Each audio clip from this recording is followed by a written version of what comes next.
أهلنا الأكارم الموجودين داخل الدول الأوروبية، إن كان في ألمانيا، السويد، إن كان في بولندا، إن كان في فرنسا، أي دولة.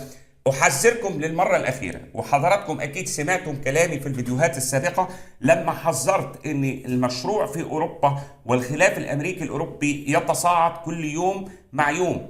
والأخطر من كده أن في محاولات للرئيس الأمريكي ترامب أن يؤطر تفاهم لإنهاء الحرب الحاصلة في الغزو الروسي لأوكرانيا، ولكن القادة الأوروبيين يشعرون أن بعد كل الأثمان التي دفعت وكل الأسلحة وكل الفلوس اللي اتدفعت للجانب الأوكراني علشان تحرير أراضيه كلها تذهب هباء، وبمعنى أو بآخر الأرض مقابل السلام، يعني هزيمة للمشروع الأوروبي.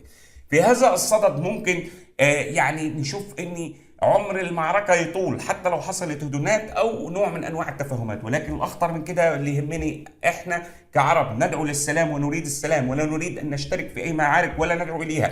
فأنا كنت بنبه أهلنا في أوروبا إني هتتعرض عليكم منذ شهر، استحلفكم بالله هل تذكرون كلامي عندما قلت يا اهلنا في اوروبا، يا اهلنا في روسيا، حتى ممكن تسمعوا عن دعوات تجنيد، وهذا شيء خطير.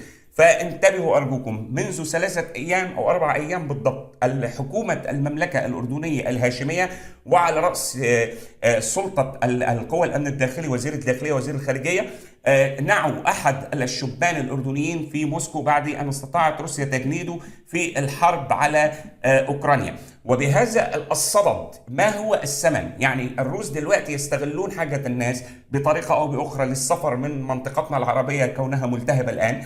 بيقول له تعالى أنا أدي لك جنسية، ولكن أول حاجة عايزك تعملها إنك تتجنس داخل حكومتنا، وإنك تتجند داخل الجيش الروسي علشان تحارب معانا هناك، وبكده خلال 3 أشهر احنا هندي لك جنسيه واعفاء. يعني هو يخدم 3 شهور بس، وبعد كده يكمل في حياته طبيعي داخل روسيا. ولكن معظم الذين ذهبوا قتلوا في هذه المعارك، لأن القصة هناك ليست هزار، وهي عمليات اشتباك تكون من المسافة صفر، وعمليات كوماندوس ومعقدة، وهؤلاء مدنيين يتم تجنيدهم من قبل موسكو في هذا الأمر. فأنا لا يهمني موسكو ولا أوروبا، أنا يهمني الإنسان العربي ألا يشترك، وأن يكون داعيا للسلام، وأن يكون بعيدا عن الحروب ولا يشترك بأي حروب.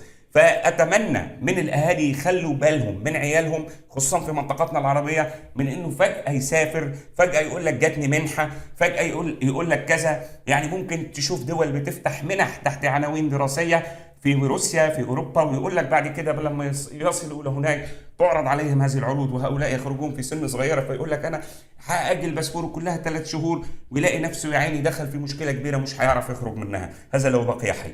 أحببت أن أطلق هذا التحذير من مبدأ الأبوة والأخوة، والسلام عليكم ورحمة الله تعالى وبركاته.